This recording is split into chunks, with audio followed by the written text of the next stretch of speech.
Boa noite, boa noite. Esperando a Adri entrar. Ale, boa noite, Ale.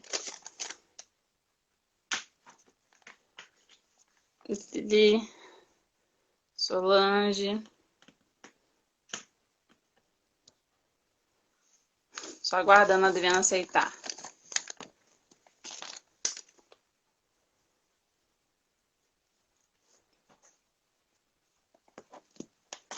Deixa eu só... Essa luz está diferente aqui.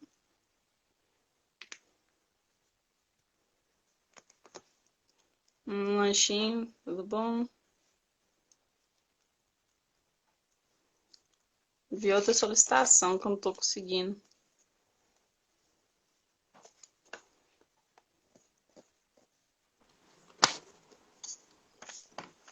Boa noite, Vanessa. Boa noite. Tá me ouvindo? Tô, só não tô te vendo. Ainda não? Não, só te ouvindo. Então, nesse instante eu também não estava te vendo. Agora eu tô te vendo e te ouvindo. Vê se já chegou a imagem. Senão eu saio e entro de novo. Tá, eu vou... não tô conseguindo não. Deixa eu ver aqui, peraí. Deixa eu te mandar aqui de novo o convite.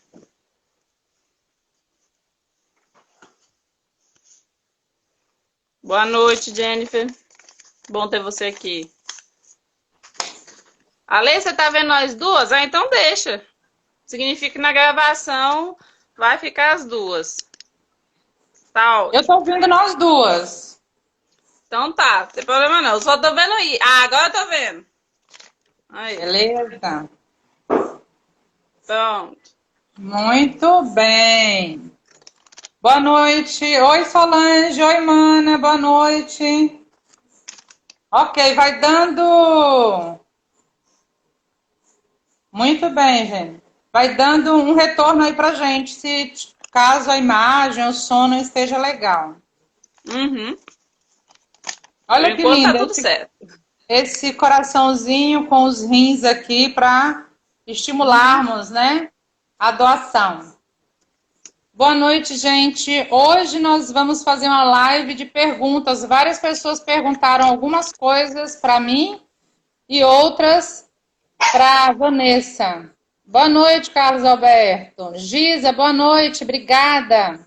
Boa noite, Giza.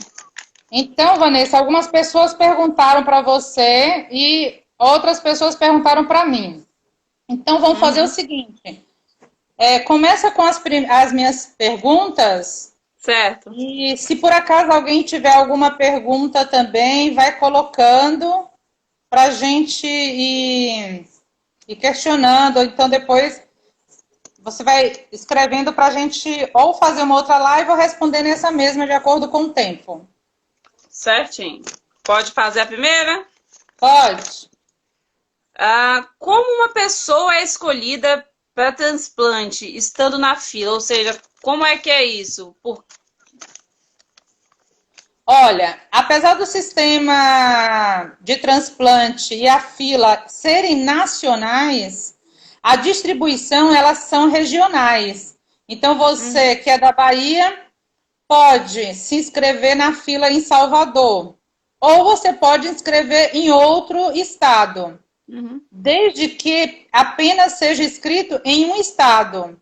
Então, se você se inscrever em São Paulo, por exemplo, aí você vai ser chamado por lá, por lá. Só que a fila ela é única para o Brasil inteiro. E também essa fila, ela não é por ordem, muito por ordem de chegada, vai de acordo com compatibilidade uhum, sanguínea, vai pela gravidade da doença, o tempo de espera, porque às vezes você está num estado muito distante do estado que tem o órgão que você se inscreveu. Então, os pacientes com maior risco de morte, ele tem preferência. Se por acaso você for diabético, você tem preferência em relação a outros que não têm. Só que o que importa na realidade, o que ganha pontos, é a compatibilidade.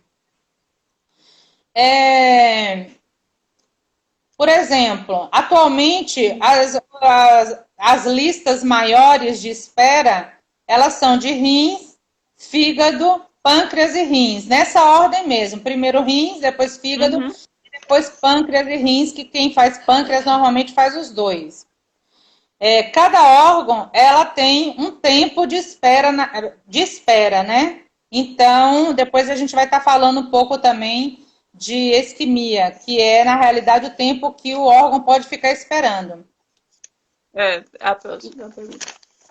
E, na verdade, é o Sistema Nacional de Transplante que, junto com o Ministério da Saúde, que organiza, que administra informatizadamente essa relação entre pacientes com o cadastro atualizado, desde que o cadastro realmente esteja atualizado.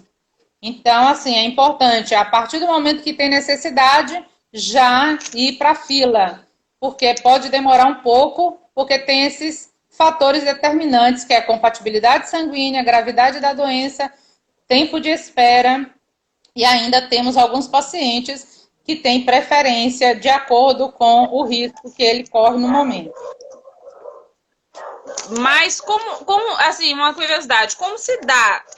Como é que eu sei que eu preciso de um órgão? Quem me fala isso?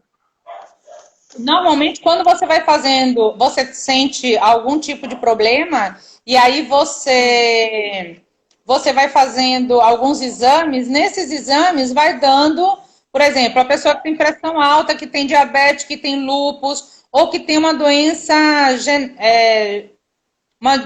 já genética, que foi o meu caso do rins policístico. Então, quando você tem um tipo de doença, aí às vezes você vai no médico para fazer uma série de exames. É nesses exames que é detectado que você já está tendo alguma falência daquele órgão, entendeu? Entendi. Entendi. Agora é importante lembrar, né, Vanessa, que cada pessoa que se cadastra na fila, ela adquire um número e ela adquire também uma senha. Então, você recebe essa informação, você vai no computador, nessa fila que ela é única para o Brasil, e descobre ali qual é a sua posição. Mas não é determinante saber qual é a posição, é só para você ter uma ideia de quantas pessoas tem na sua frente. Então, porque tem essa variável, né? Exatamente. Esse cadastro, ele tem que estar atualizado de 3 em 3 meses. No centro que você se cadastrou, você tem que ir lá fazer coleta de sangue e eles cadastram. A partir do momento que você não vai cadastrar, nesses 3 meses, você automaticamente sai da fila, entendeu? Só entra de novo quando seu cadastro está atualizado. Porque para eles verem tudo, todas as suas taxas e saber se realmente você está ali necessitando. Boa noite, Eigla. Beijo. Obrigado pela presença. Gaúcha, beijão. É gaúcha. A outra pergunta é: qual o tempo de espera dos órgãos após a retirada? No caso, cada tipo de órgão tem um tempo, né? Boa noite, Dandara. Tem uma pergunta aí que alguém fez. Depois anota Jennifer, aí para me falar qual é. Tá. Ou então pode me falar. Ela perguntou quanto tempo você ficou entre descobrir que precisava e quando você conseguiu o órgão. Levando em consideração que a senhora descobriu quando tinha 18 anos. Eu descobri que quando eu tinha 18 anos. Só que quando você só entra na fila quando você faz hemodiálise. Quem foi que fez a pergunta? Foi Jennifer. Então, Jennifer, você entra na fila quando você faz hemodiálise. Eu fiquei na fila, teoricamente, assim, eu fiz hemodiálise quase 5 meses, 4 meses e pouco. Então, vamos considerar que seja o tempo que eu estivesse na fila ali. Só que o meu sangue mesmo, eu colhi para o cadastro em torno de 1 mês e meio. Então, quando eu fiz a coleta em São Paulo, que definitivamente aquela coleta era para o cadastro, 1 mês e meio. Isso eu estou esclarecendo também porque o meu tipo sanguíneo não é um dos melhores, não é o mais comum, que a gente vai estar falando também. Então, por ter um tipo sanguíneo considerado assim, de baixo doadores, eu ainda fiquei 1 mês e meio. Então, tudo é pela misericórdia divina mesmo, né? É importante a gente lembrar que a vida e o tempo são 2 maiores professores. A vida nos ensina a fazer o bom uso do tempo, enquanto o tempo nos ensina o valor da vida. É muito importante isso. Oi, Antônio, boa noite. Seja bem-vindo, um abraço. Então, deixa eu só responder o que você perguntou. Qual é o tempo, né, de espera? Isso, o tempo de espera após cada a retirada. Antes do transplante, cada órgão ele é analisado para que identifique o receptor. Isso se transplante de órgãos.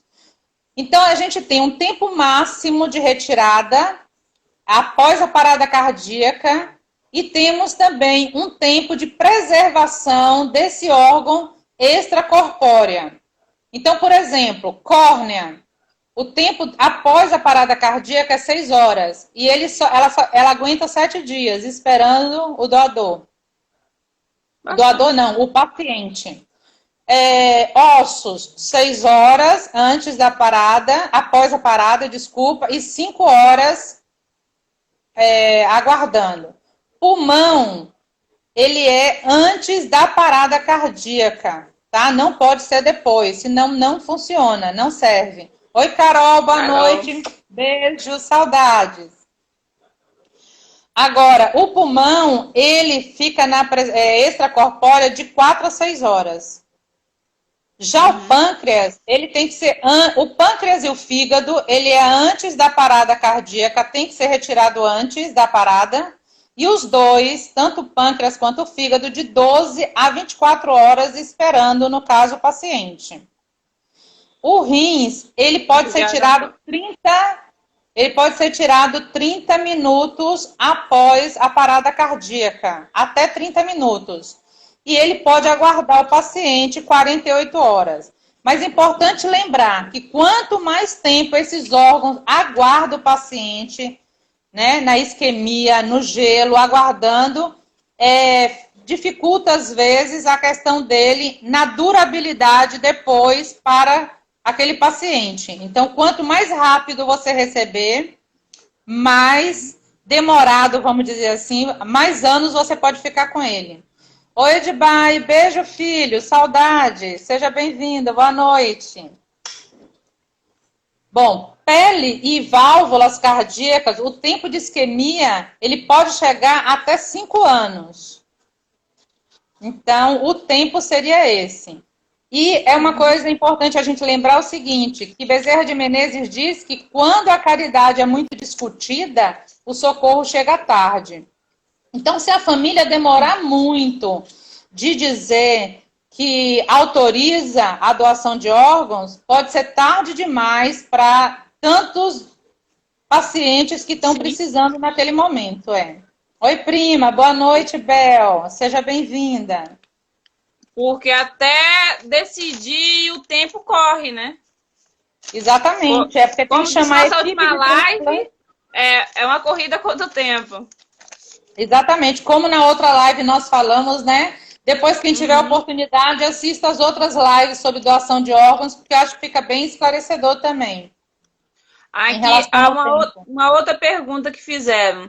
Como funciona a compatibilidade sanguínea para o transplante?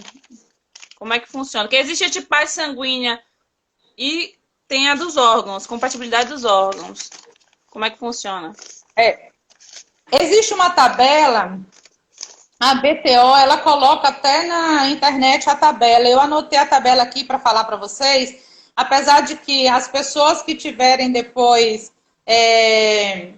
interesse, ou pode assistir de novo essa live, porque eu vou estar comentando aqui a tabela, ou pode buscar uma tabela que seja na internet, mas é importante lembrar no ABTO, porque é a Associação Brasileira de Transplantes de Órgãos.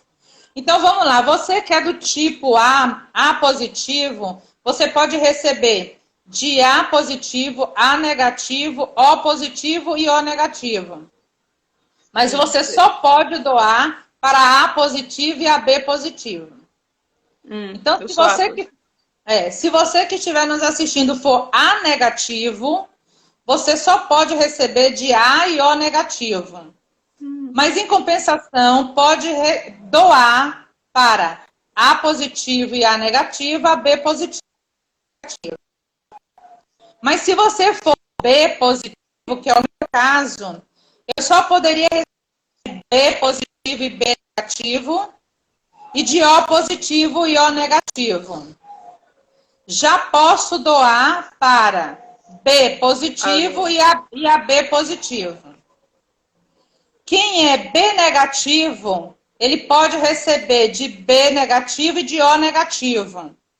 E pode doar para B positivo, B negativo, AB positivo e AB negativo. Quem é AB positivo pode receber de A negativo e positivo, B negativo e positivo. O AB positivo, ele pode receber de todos. AB positivo e negativo, O positivo e negativo, Mas, em compensação, ele só pode doar, Vanessa, para o AB positivo, o mesmo dele. Entendeu? Agora, quem é AB negativo? Tem um monte de O positivo aqui, ó. Pessoal, tudo O positivo. O positivo, vou falar de O positivo já já. É porque é a maior quantidade de compatibilidade. Metade do mundo dessa live aqui é O positivo. Então, o AB negativo, ele pode receber de A negativo, B negativo, AB negativo e O negativo. Tudo negativo. Mas ele pode doar para AB positivo ou negativo.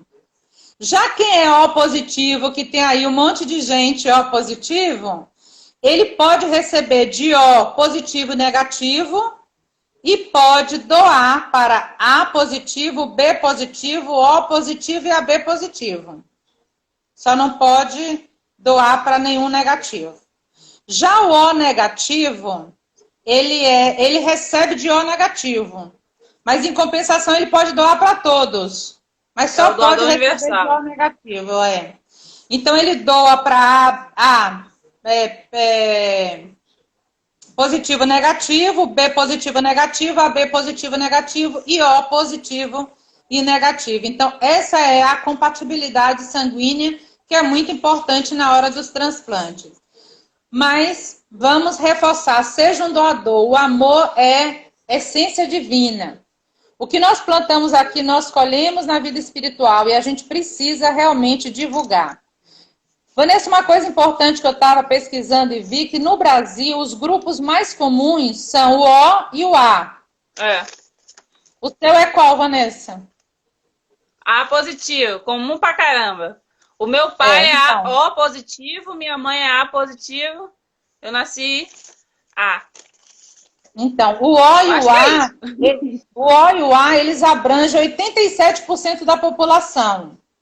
Já o B, que é o meu, ele abrange 10% apenas da população, isso no Brasil. E o AB é apenas 3%, então é mais difícil ainda. Tinha uma pessoa aqui que o irmão era, acho que é Isabel, que era AB negativo. Nossa, bem raro mesmo. É verdade. E corresponde a 3% na população. Então, tem alguns sangues que são mais fáceis e outros mais difíceis. É bem verdade que morre muita gente que é O e A por causa da quantidade de pessoas que tem no Brasil. Certo? Oi, Ana, beijo. E Eigla é AB positivo. Então, é bem verdade que existe essa quantidade de mortes em relação a O e A. Só que aí o pessoal que tem o sangue mais raro, que é o B e o AB, eles na realidade acabam, a fila acaba andando um pouco mais rápido devido à quantidade de pessoas que estão na fila, entendeu? Então vamos lá, qual é a outra pergunta? A outra pergunta, Quanto tempo dura um órgão transplantado? No caso, já na pessoa, né? Tá aí o seu. Qual o prazo? Olha, quando é entre vivos, a durabilidade, segundo eles, é bem maior. Quando é de cadáver, é bem menor. Mas importa muito aquela questão que eu te falei sobre o tempo que o órgão fica esperando o paciente chegar. Isso interfere muito. Mas tem várias outras interferências também. Eu vou dar uma porcentagem bem assim pequena para a gente ter uma análise, por exemplo, de coração. A pessoa que tem 1 ano, por exemplo, de cirurgia, ela tem ali uma porcentagem de 94%. Então, quer dizer, uma porcentagem alta. 5 anos, 75%. 10 anos, 60%. Os dados parecem indicar que uma sobrevida é curta, mas não é verdade, porque tem pessoas transplantadas que vivem em média 30 a 40 anos. Então, isso varia muito de pessoa para pessoa. Um rim, por exemplo, doado entre vivos é 97% após 1 ano, 94, 3 anos, 92, 5 anos. Doador falecido é 95% de 1 a 3 anos. O fígado, ele é 60%, 5 anos. Então, o que é preciso, na realidade, para que a pessoa tenha uma durabilidade nesse órgão? É importante a gente falar um pouquinho sobre isso. Primeiro, usar corretamente as medicações imunossupressoras. Na hora certa, não faltar o remédio. A gente tem que comparecer às consultas médicas pós-transplante para detectar qualquer tipo de problema que tenha precocemente, né? Para que a gente possa combater aquele tipo de complicação. Então, a gente tem que ir. Nesse caso de pandemia, que a gente, por exemplo, eu que moro em Porto Seguro, meu centro de transplante é em Campinas, na Unicamp, não tenho ido. Então, eu tenho feito todos os exames aqui, mando para eles e eles vão analisando a questão de dosagem, o que eu preciso fazer de alteração. O que pode levar à perda de um transplante são esses usos incorretos de medicação, né? Alguns tipos de infecções, se você tiver infecção, tem que correr, seja ela qualquer uma. Pulmonar, infecção de garganta, às vezes uma infecção bem banal mesmo, uma conjuntivite, garganta, uma infecção de ouvido, rinite, atacada, qualquer coisa que seja infecção, você tem que realmente já procurar saber o que você tem que fazer para poder isso não dar uma perda, porque isso pode levar a uma perda do transplante. Outra coisa, a medicação, ela tem que estar na dosagem certa, porque se ela tiver pouca demais, você perde através da rejeição. Se ela tiver uma dosagem alta demais, você perde porque seu corpo vai ficar toxicado com os imunossupressores. Então, ao mesmo tempo que ele é muito bom... Beijo, Yasmin. Oi, tudo bom, queridas? Ao mesmo tempo que o imunossupressor, ele segura o órgão no teu corpo, evitando a rejeição, ele pode te intoxicar. Então, é importante o comparecimento ao médico. O uso incorreto dos imunossupressores é uma das grandes causas de rejeição. Ele ajuda e atrapalha ao mesmo tempo, né? Tem que estar exatamente alinhado. Até porque o imunossupressor, ele te causa vários outros problemas.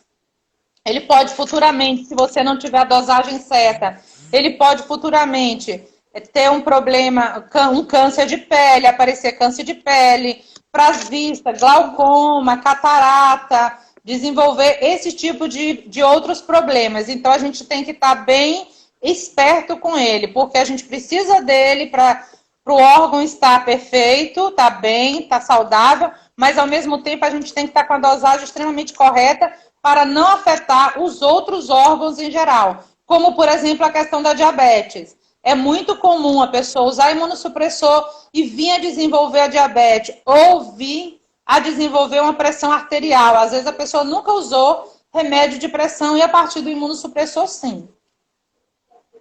Vamos à outra pergunta? Vamos. A última aqui que eu tenho... gente, se quiser, pode colocar pergunta aqui que a gente faz também. Essas é porque na outra live a gente pediu para as pessoas mandarem as perguntas. E agora, se você quiser colocar também, pode colocar, tá? Como faço para doar se minha família não aceita? E aí, minha família não quer, como é que eu faço? Olha, antes de responder isso aí, é importante lembrar o seguinte. É importante, da outra pergunta que você me fez, lembrar que pode reaparecer algumas doenças de base, que foi a doença que levou à perca renal, que é o caso de a diabetes. Se você perdeu o rim por causa da diabetes, ou por causa do lúpus, ou por causa de um câncer, então, se você não dosar direito os imunossupressores, aquela doença pode reaparecer na sua vida de novo, levando você a perder de novo aquele órgão. Então, é importante lembrar desse detalhe.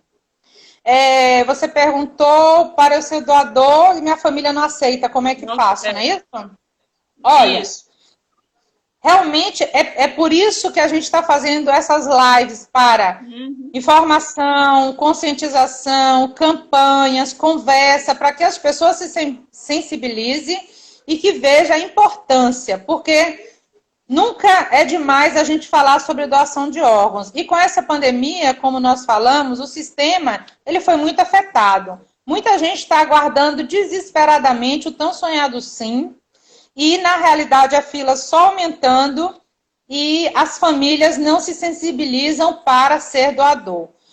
E o que preciso? A gente estar conversando mesmo, a gente chegar em casa e dizer se você é casada para o seu marido, se você mora com seus pais, dizer para os seus pais que você quer que doe seus órgãos, para que fique ciente para sua família o quanto é importante para você isso. O quanto vai te fazer feliz quando você estiver no mundo espiritual, o quanto isso vai ser bom para você. Né? Apesar de que nós sabemos que essas pessoas, a família que permite a doação, tanto entre vivo quanto entre cadáver, nossa, é uma eterna gratidão. Então essas pessoas são muito envolvidas por orações, por luzes, por muitas orações, muitas energias boas que vêm ajudar, seja ela aqui, que está aqui ainda viva, que fez a doação entre vivos, e seja ela desencarnada, já morta. Existem pessoas que entre vivos passam a ser irmãos de verdade, às vezes nem tinham tantos laços de afinidade na família, mas a partir daquele momento que foi aquele gesto de amor e caridade, passa a ter uma gratidão eterna que são gestos assim que liga a pessoa para o resto da vida. E às vezes não tem laço familiar consanguíneo nenhum, porque às vezes você recebeu de um estranho, recebeu de um amigo, recebeu de alguém que mora em outro estado e que você nem tem contato, mas acaba tendo essa relação. E as campanhas... Pessoa idosa, Neide está perguntando, pessoa idosa pode doar? Tem uma idade, não é? Que eu agora não lembro se é 65. Olha, era 75 e agora é 70. Mas a pessoa tem que estar extremamente saudável. É 70 anos de idade que pode doar, mas a pessoa tem que estar com a saúde ok, né? Porque não pode colocar de forma nenhuma o risco, até por causa da pessoa que tem a idade. Se essa pessoa tiver até 70 anos saudável, ela pode doar. Após a morte, se a pessoa estiver morta, quando o cadáver é analisado os órgãos, se os órgãos estiverem perfeitos, estiverem bons, qualquer idade ela pode doar, entendeu? Mas tem que ver... Porque, assim, eles não vão abrir uma pessoa para tirar apenas um órgão. Normalmente, quando eles abrem para poder salvar as 8 vidas, que são as campanhas que são pedidas, né? E também se o órgão, então, por exemplo, se uma pessoa tiver 80 anos, por mais saudável que ela esteja, algumas partes não vão estar boas. E aí eles não vão... Entre colocar um órgão de 80 anos e esperar mais um pouquinho um órgão mais novo... Eles vão esperar um mais novo, né? Exatamente. O órgão tem a idade da pessoa. O seu mesmo é de uma pessoa mais nova. Então, você tem um órgão mais novo que você, né? Isso, exatamente, Até porque, como só faz transplante até 70, se uma pessoa morrer, por exemplo, se uma pessoa morrer com 90, por exemplo, entendeu? Com 90 anos, normalmente eles já não vão abrir aquela pessoa para poder tirar o órgão, porque a que vai receber vai estar mais ou menos com 70, e às vezes aquela de 80 já tem alguns órgãos com problemas. Importante lembrar, Vanessa, que as campanhas, né, que tivemos aí, nós estamos aqui, estou aqui com um lacinho para lembrar, Setembro Verde, e a campanha dizia: o maior ato de amor é ser humano, seja um doador, converse com sua família, hashtag 1salva8. Então, na realidade, a importância das campanhas nacionais são essas. Só que, na realidade, o que acontece? A campanha ela acaba sendo mais abrangente ao mês de setembro, que é o mês que é referente à doação de órgãos, entendeu? É igual do suicídio. Isso, exatamente. No mês do setembro.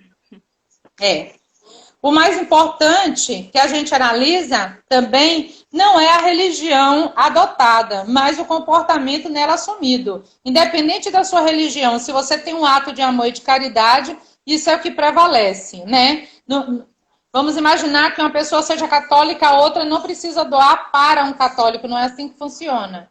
Porque a religião ali, o que é importante é o ato. E uma coisa muito legal da gente lembrar é que Divaldo Franco fala que na vida somos todos semeadores. Felizes são aqueles que deixam semeados amor, bondade e afeto. Então, que a gente possa fazer isso. Agora, tem mais alguma pergunta? Eu vou fazer as suas, que chegaram aqui para mim. Tem aqui, ó, Isabel perguntou quais são os outros 8 órgãos. Quais são os 8 órgãos que a gente está falando aqui? Perdeu a primeira live, hein? Rins, pulmões, coração, pâncreas, fígado. Peraí. Rins, pulmão, coração, pâncreas, fígado.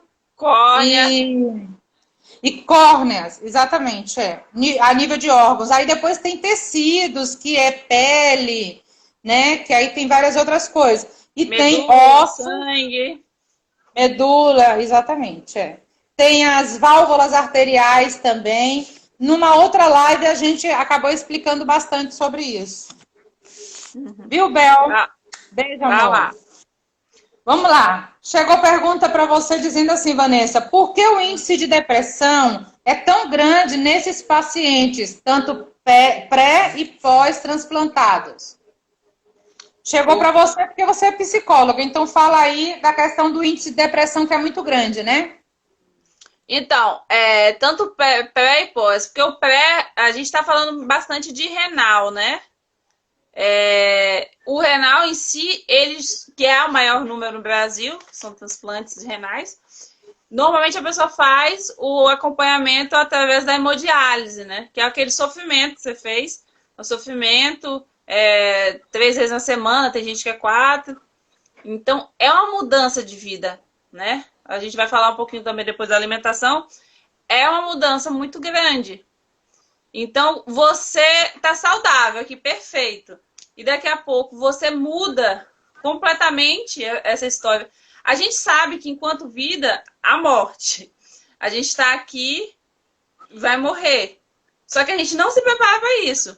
E quando chega essa notícia de que ou a gente recebe um órgão ou a gente vai morrer, bate um desespero muito grande, né? É bem complicado isso. E o pós, o que a gente está estudando algumas coisas em relação ao pós, até conversei com umas amigas que trabalham diretamente com isso, que elas estão relatando que pacientes, por exemplo, perfis comportamentais totalmente diferentes, isso está sendo motivo de estudo, porque pessoas com comportamentos diferentes e de repente receberam o mesmo doador, cada um recebeu o rim do mesmo doador. Começaram a apresentar comportamentos depressivos iguais, as queixas são iguais, Mas não significa que o espírito da pessoa é depressivo do que doou, não. Pode haver alguma coisa que a gente está estudando também, a questão da medicação. Não é comprovado. Existem estudos sendo montados através da intervenção da medicação. Ou será que não existia algum traço depressivo antes disso tudo? Entendeu? É algo que a gente está estudando a respeito. Ok. Não, a segunda pergunta é, a pessoa disse assim, sentimos prazer no trabalho profissional, na liberdade de ir e vir, que a máquina, quando você está na hemodiálise, a máquina acaba atrapalhando muito, e na alimentação. Essa mudança brusca de alimentação, quantidade de água, ela contribui na dificuldade do tratamento? Com certeza. Você está falando da questão do tratamento psicológico ou de tudo? Do tratamento psicológico e em geral, assim, essa mudança de alimentação, às vezes uma alimentação que a gente considera extremamente natural, de repente fica uma alimentação quase sem muito sabor, muito gosto. A quantidade de água, você sempre hidratava muito, agora não pode mais tomar tanto.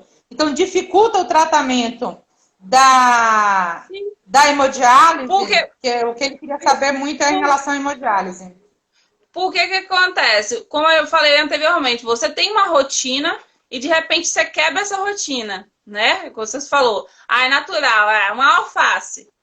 É natural. E de repente isso não sai do seu controle, sai da sua rotina e você tem que modificar isso por conta do tratamento, né? Porque o tratamento pré é uma coisa, o tratamento pós, a alimentação, no caso, muda totalmente, né? Então isso gera conflito. E se a pessoa não seguir à risca esse acompanhamento, e a gente sabe que, assim, nós brasileiros, principalmente baianos, a gente gosta muito de comer, né? E a gente leva muito comida ao prazer. E, de repente, esse prazer é cortado, até as relações sociais mesmo, a gente se junta para comer, né?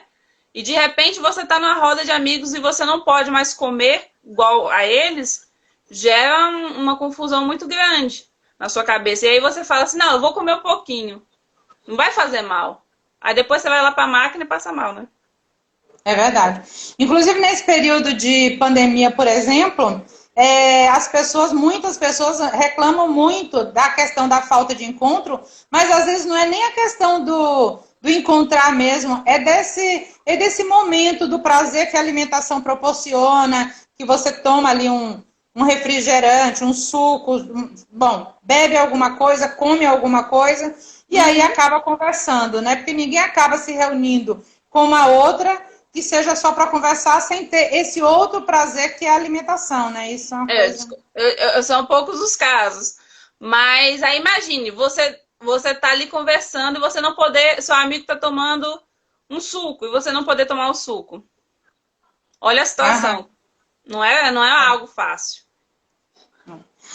A terceira pergunta que ela fala é sobre a alimentação errada, que não é errada, ela botou errada, mas na realidade é alimentação diferente no pré e pós-transplante. Isso também na questão da hemodiálise. Ela leva à morte? O que eu acho que a pessoa quis perguntar aqui foi o seguinte, como você tem, por exemplo, vamos pegar como exemplo um bife. O correto é você comer um bife, às vezes, grelhado. Isso é o correto, né? Porque é mais saudável. Uma verdura que seja cozida ao vapor, por exemplo. Ou grelhadinha ali, que é você... Aí, quando você muda... Isso antes. Aí, quando você muda para a época de fazer hemodiálise, você não pode mais comer o grelhado, porque retém muito ali a questão de potássio, fósforo, sim, a proteína vai vir com maior intensidade. Então, ela quis dizer o seguinte, que uma alimentação errada, se na hemodiálise diz que você não pode comer nada disso, as verduras agora não vai ser cozida a vapor, vai ser cozida várias vezes até sair o sabor. Um feijão vai ter o remolho. O remolho é você lavar aquele feijão e cozinhar em várias águas até você já não ter nem mais aquele gosto do feijão. Você fica só com a massinha do carocinho de feijão. Então, a alimentação diferente disso, que é orientado, leva à morte? Com certeza, porque se não fosse prejudicial, os médicos não mandariam restringir, né? Quando a pessoa, o pós-transplante, na verdade, se tem um cuidado diferente do pré, né? O pré-transplante, quando você está fazendo a parte renal, a máquina da diálise, como a senhora falou, tem uma restrição de questão de potássio e tal. É uma alimentação. Se você faz diferente disso, pode acabar prejudicando a sua saúde, sim, você vier ao óbito. Vai vir a óbito. E pós, você pode perder o órgão.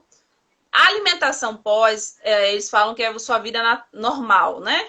Só que você não vai comer uma feijoada de vez. Por exemplo, eu vou comer uma feijoada e uma rabada na mesma semana, no mesmo mês.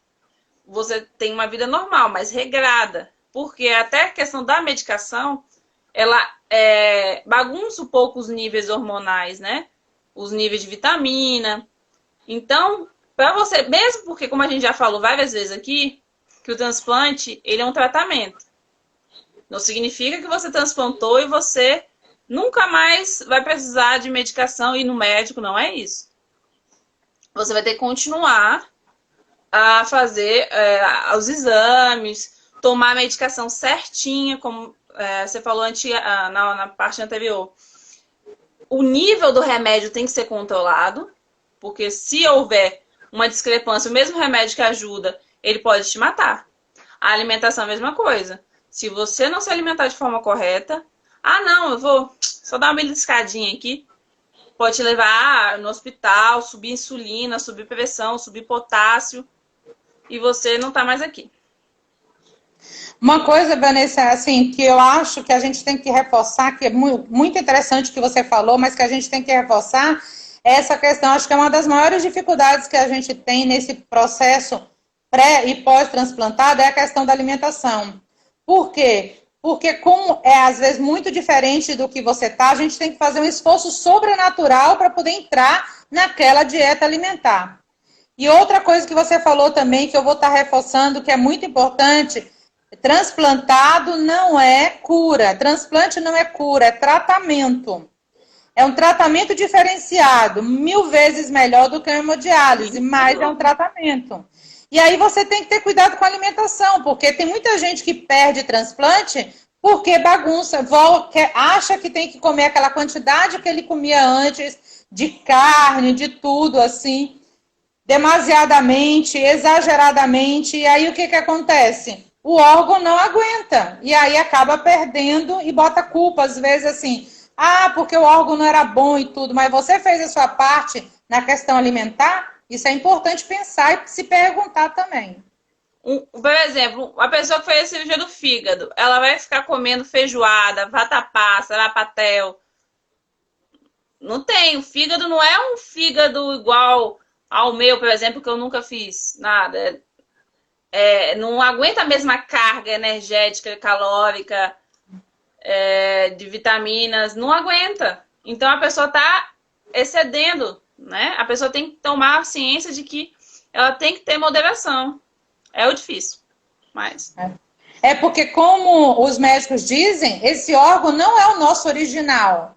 E se o nosso original já não era bom, a gente tem que ter um cuidado muito diferenciado com esse, que não é nosso, né? Que ele está agora, graças a Deus, nos ajudando a passar por esse momento, mas que na realidade não é nosso. Então a gente tem que ter um cuidado bem especial. Sim. Tem uma pergunta que chegou para você, Vanessa, dizendo assim: o que leva ao transtorno alimentar?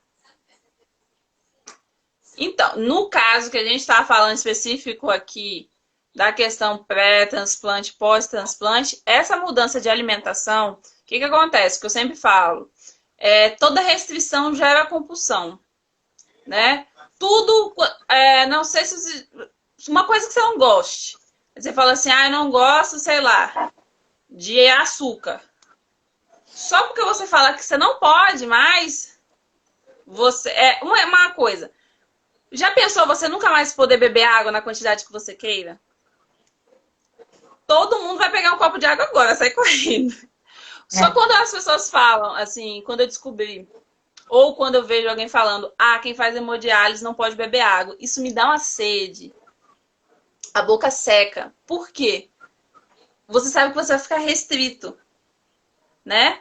A mesma coisa dos alimentos. Você gosta muito de uma comida e você sabe que você não vai poder comer aquela comida, aquilo vai falar assim, meu Deus, eu vou restringir isso. Às vezes você até consegue por um tempo. Mas se você não pensar que aquilo é para sua saúde, se você tem que ficar aqui com aquilo, ou você pode ser prejudicado depois, futuramente, aí você come e passa mal, você come e pode ir para o hospital, morrer, né, caso mais grave. A senhora até tá falando para mim, uma amiga sua que comeu uma graviola e morreu. É verdade. De repente ela poderia comer um pedacinho só, mas você comeu uma graviola inteira, acabou fazendo isso. Mas o que Acabou acontece? levando, Ela né? Porque aí ficou bagunçou tudo. Provavelmente é uma pessoa que gostava muito dessa fruta. Eu não gosto. Mas é uma pessoa que gostava muito dessa fruta.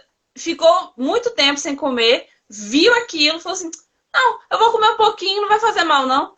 E aí esse pouquinho, como ela estava muito tempo restrita, ela não teve o controle. Provavelmente, eu não sei. Mas é bem capaz. Porque toda vez que a gente vê uma coisa que a gente fica muito tempo sem comer. Quer ver dieta? Quem já fez dieta aqui sabe o que eu tô falando. Você come um pó de açúcar. Vai no açucareiro e come açúcar. Porque a sua abstinência é tão grande que você quer qualquer coisa. Então, o transtorno alimentar, nesse caso, ele surge por conta dessa restrição alimentar, dessa mudança de hábitos alimentares que tem que fazer. Já no pós-transplante, é melhorzinho um pouquinho, né? Assim, não é tão grave assim. Porque você volta a comer, não a quantidade, talvez, não na frequência, mas você é liberado um pouquinho. Eu acho que o pré é bem pior. E também tem uma loucurinha, assim, porque, como a gente até conversou, como é que o feijão, você só podia comer a massinha, e agora você pode comer ele normal? Também já é uma confusão, né? É bem complexo isso. Para mim, quando eu estava na hemodiálise, os meus maiores sofrimentos eram a falta de água, não poder tomar água, né? Porque podia só 200 ml. E a questão da fruta, porque sempre foi uma coisa que fez muito parte na minha vida, as frutas. E aí eu não podia, porque na hemodiálise você só pode morango. Quando está fazendo hemodiálise, você só pode morango, limão e maçã. Limão você não pode fazer um suco, você não pode tomar água. Então, limão só serve para temperar a salada. Aí, não dá para fazer, por exemplo, um sorvete que você não vai poder tomar porque aquilo ali vai virar água, entendeu? Carambola, que o Antônio está falando aí, obrigado. Carambola é prejudicial até para quem não tem problema renal, assim, nesse sentido. Hoje, por exemplo, também não posso de forma nenhuma, mesmo tendo um rim transplantado, não posso carambola de forma nenhuma, é extremamente prejudicial. Então, sobrava o quê? Morango aqui em Porto Seguro não tem com tanta frequência. Quando é muito época, vem, mas depois já você não consegue achar muita coisa de morango. E para que você possa usar o morango. Então, sobra o quê? A maçã. Então, quando eu me senti só restrita a maçã para comer, assim, para mim foi uma das grandes dificuldades que eu senti mesmo na alimentação, foi as frutas e a questão da bebida, da água.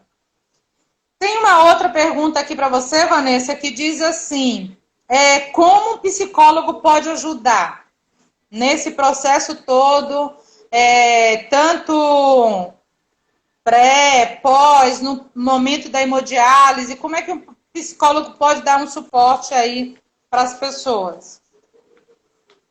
Então, o psicólogo, ele na verdade, ele está aqui para dar o apoio, né? Como você mesmo falou, o suporte psicológico, porque existem muitas mudanças, né? Como a gente falou anteriormente, você vem de uma vida comum e de repente essa rotina, essa vida comum é cortada através de tratamento, através de exames, de hemodiálise, uma série de medicação. a mudança de alimentação, que não é só, a gente sabe que não é só alimentação, é uma mudança de comportamento.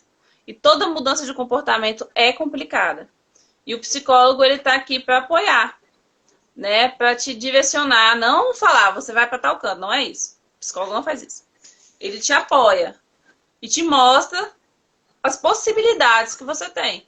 Você está com esse problema, mas esse não é o fim, né? Porque também existe um número de suicídio muito grande, em pessoas pré e pós-transplantadas. Chega a ser meio assim, para quem não entende, um absurdo. Como é que a pessoa recebe um órgão e se mata?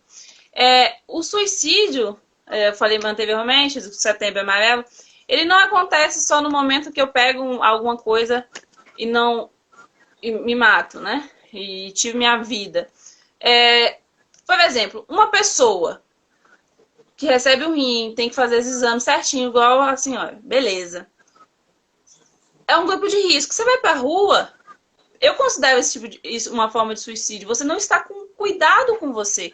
Você está desrespeitando a sua pessoa. E até a pessoa que te doou o órgão, seja ela morta ou viva. Isso é uma falta de cuidado. Uma pessoa dessa precisa de suporte, de acompanhamento psicológico, porque é como se ele falasse assim, tá muito chato essa questão de medicação. Eu não vou tomar esse medicamento hoje, não. Ele tá se matando. Então, o suporte psicológico, ele é para dar o apoio à pessoa. Além como eu falei, a depressão também pós-transplante, ela é bem alta, né? Porque com muitas pessoas, voltando aqui enfatizando, acham que é cura. A cura não é cura, gente. É um tratamento muito melhor do que você ir para a máquina, do que você ficar tomando remédio na veia, indo para o hospital todo dia. Mas é um tratamento e você tem que seguir a risca. Você tem que se respeitar. E o que eu vejo... E não tem suporte. Assim, o SUS hoje, tanto na sua hemodiálise, eu não sei se tinha apoio psicológico. Mas o que a gente tem um grupo de psicologia e nefrologia, e elas falam muito sobre isso. A falta de suporte psicológico, e até na literatura para nós psicólogos mesmo. Tem muito pouco, quase nada, de estudos sobre isso. Sobre o comportamento do transplantado ou do pré-transplantado. Infelizmente, a gente tem que mudar isso, né? É verdade. Lá onde eu fazia, tinha assim, uma psicóloga, mas é muita gente, e ela atendia, por exemplo, uma vez por semana, ou 2 vezes na semana. Então não dava para atender. Para todo mundo? Tipo assim, ou você tinha direito a uma vez por semana? Não, para todo mundo. Ela atendia 1 ou 2 vezes por semana para todo mundo. Só que aí é aquilo que eu tô te falando, é questão de SUS, né? Então, o que acontecia? Ela não tem Quando como dar você conta. tinha muita necessidade, você falava, ó, na próxima semana você vem aqui que eu gostaria de conversar com você. Ela passava, mas no geral, ela passava assim, muito superficialmente. Lógico que deveria dar um atendimento diferenciado àquelas pessoas que realmente estavam com pensamentos suicidas, ou que estava querendo desistir da hemodiálise, que é um suicídio, ou que não estava conseguindo obedecer às instruções nutricionais, porque se você não obedecer também é um suicídio, né? Sim. Ou então pessoas que faltavam muito hemodiálise sem justa causa, sem justificativa, simplesmente não ia. Choveu demais, eu hoje não vou. E não é assim, porque 3, 4 hemodiálises que você falte seguidas já te leva à morte, entendeu? Às vezes até menos, dependendo de como esteja impuro o seu sangue. Então, na realidade, o suporte, eu venho dizer a todos que estão ouvindo essa live psicológica que é muito importante, pelo fato de que, nesse momento, a gente sempre está sofrendo muito de ansiedade, muita insônia, existem muitas perturbações, muitas inseguranças, incertezas. Você fica num misto de sentimentos tão grande que você fica sem saber o que pensar, como agir. É tudo muito e esse novo, apoio né? psicológico é muito importante. Esse apoio é importantíssimo. Porque a pessoa assusta, né? Na verdade, a pessoa fica totalmente perdida. Até porque não se tem um apoio. Você acha que aquilo só está acontecendo com você. Os pensamentos. É igual o ansioso. O ansioso, ele acha que é só ele que sente aquilo. Só ele. Mas ninguém. Ele acha que ele está sozinho no mundo, mas não tá. Tem um monte de gente que compartilha dos mesmos pensamentos. Né? É verdade. Sentem a mesma coisa. Uhum. Como é que a gente está no Então nosso vamos tempo encerrar. ainda, né? Tem Já tá no mais tempo, 4 né? minutos. Ok. Bom, então é importante só lembrar a todos que estão nos assistindo que mande as perguntas para que a gente possa ir respondendo nas outras lives, porque com certeza irá auxiliar. Compartilhe essa live, esse vídeo para outras pessoas que vocês estão percebendo que tem necessidade, porque na verdade nós só temos gratidão a todos que puderam participar. Cadê essa gratidão? Aê! Gratidão. Beijo, gente. Obrigada pela presença. Mande as suas perguntas para que a gente possa continuar respondendo. Um E beijo também depois a grande. gente vai Fica trazer com outras Deus. pessoas também. Pergunta. Isso, vamos trazer outras. Vanessa, obrigado, viu, Vanessa? Obrigada, Tete. Com certeza estaremos ajudando muitas pessoas. Com Um beijo no certeza. coração de todos. Boa noite. Beijo, Fica com Deus. Nanete. Tchau. Beijo. Beijo, Nete. Aninha, beijo. Fernanda, Fica com Deus, Antônio. Fernanda, Antônio. Valeu. Obrigado, obrigada. Beijo. Beijo no coração. Tchau.